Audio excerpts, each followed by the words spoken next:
Good morning everyone. Today we are going to see about trinucleotide repeat disorders.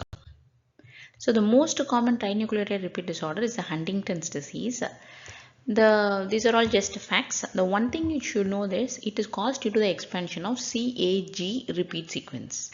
And the gene within which is abnormal is Huntington. The spelling is the right one. It is not Huntington, it is Huntington's gene. This expansion will lead to the production of a mutant protein which will accumulate in the brain. Because of this accumulation, it will result in cognitive decline as well as choreoacidosis.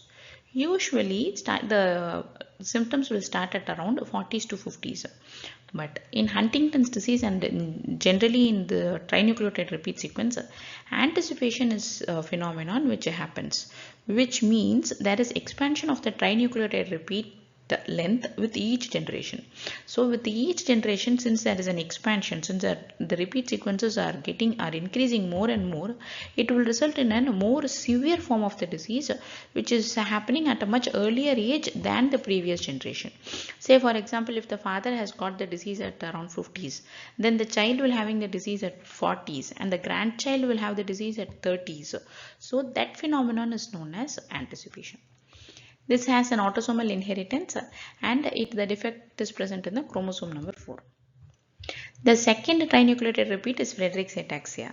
This is autosomal recessive unlike Huntington's and the defect is in the GAA trinucleotide repeat present on frataxin protein on chromosome number 11.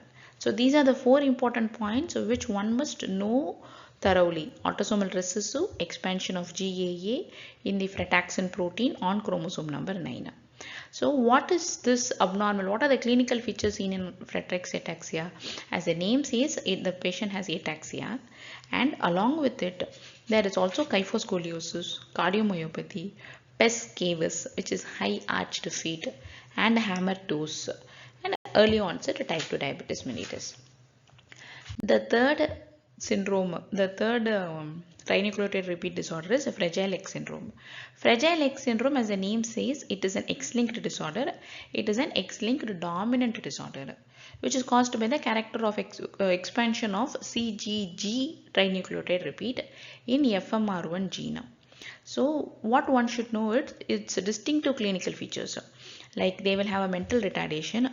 Mental retardation in Fragile X syndrome is the most common inherited form of intellectual disability after Down syndrome. Along with mental retardation, they will also be having macroorchidism and characteristic facial features such as long narrow face with everted ears. I thought I will have this diagram. So this is nothing but this is that X chromosome. The fragile part of X chromosome is highlighted and this is how the X chromosome looks.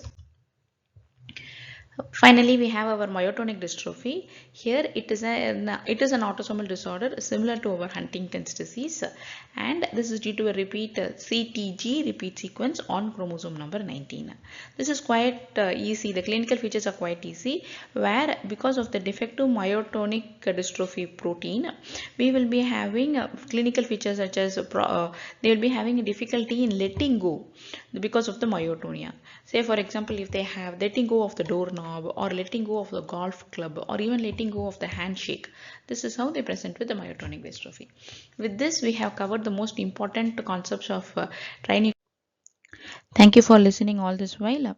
I am happy that you have come to the end of the slide. I hope this is helpful to you. If you have any questions, you can write to me. I am more than happy to clear all your doubts. I have an announcement for you.